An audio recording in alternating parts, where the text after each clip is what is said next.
Hey folks, Don Garbutt here from New Frontiers Audio. I'd like to show you how we can take audio piano performances and extract the chords from them and convert them into MIDI information using Melodyne. Then we're going to take those MIDI chords and install them in the chord trigger device in Logic's MIDI effects. This will then allow us lots of flexibility in how we use those chords in our musical composition. We've got a great variety of piano performances at our fingertips with the George Duke Soul Treasures instrument for Kontakt.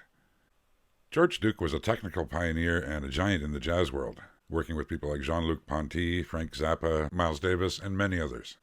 George improvised and composed some piano parts which have been captured in the instrument Soul Treasures. These time-stretchable phrases are played on a variety of different acoustic instruments, and you can play them in several different ways. The simplest way is to trigger C3. That'll play the whole phrase through. Here's an example.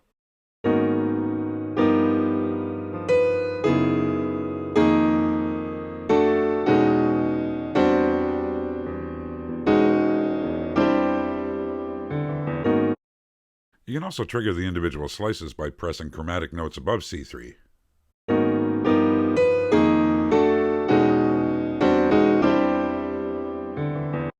At first glance, you might think that dragging this button onto your main page on Logic would enable you to convert the audio into MIDI information.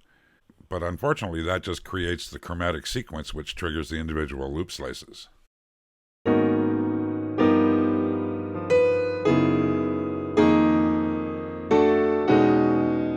We're going to be able to use Melodyne to convert the polyphonic audio into MIDI notes.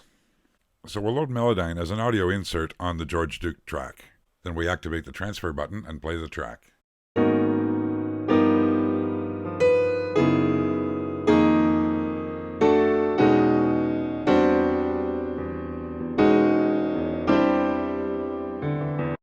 Melodyne should analyze this as polyphonic material. And there we go. Let's hear the Melodyne version.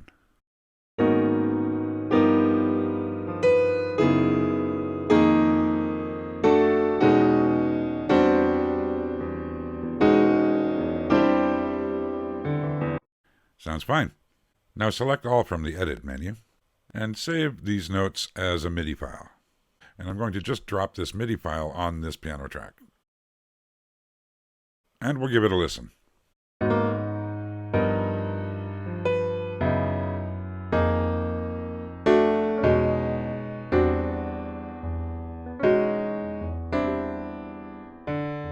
There seem to be a few glitches, so rather than make adjustments in Melodyne's analysis, I just cleaned up the arrangement by adding some sustain pedal and tidying up a few notes.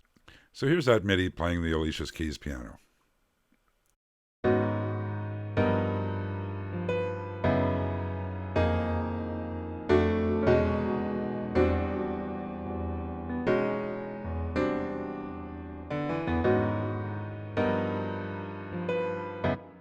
So that sounds fine. We can work with that. I'm going to load a chord trigger MIDI effect on the Alicia's Keys channel. The first thing you see is a setup in single mode. If we want to record multiple chords, which we do, we'll go to multi-mode. Multi-mode already has a couple of chords active. So we'll clear these so that we only have chords that we want in this structure. Hit the clear button and click on the key you want to eliminate. And again, here we go. And if you want, you can select the range in which the chord trigger is active.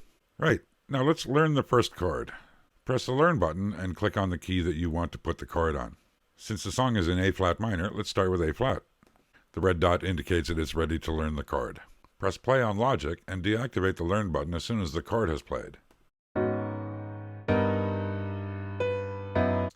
There we go. Let's try that by pressing the key. Great. So that's the first one loaded. Now in this case, the music's rolling along rather rapidly and we're having trouble getting that Learn button on and off. So I could show you a little trick for that, and that is that the transport bar has a vary speed function. You can find that by right-clicking up here in the transport bar area and selecting Customize Control Bar. Here you'll see the vary speed button. Switch it on, and now what you can do is change the speed of your sequence without tampering with your tempo. So let's just roll this down as far as we can go, and it goes down to 50% of its regular playing speed. Let's hit play to see what happens there.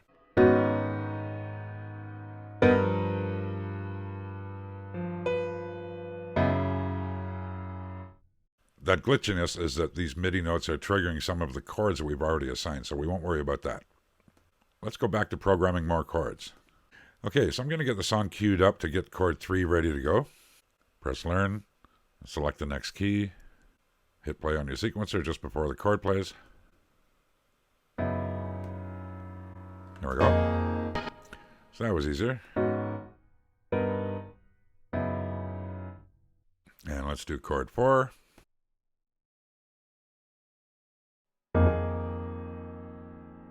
Let's check that out. There we go.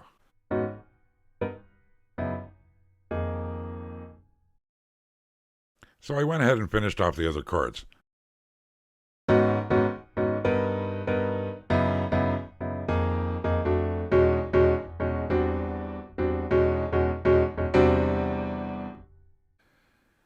Now this isn't much different from just triggering the slices in the George Duke instrument, but the beauty of it is you can use these MIDI chords to trigger any instrument of your choice. And don't forget to save your patch. Hope you enjoyed this tutorial. See you soon.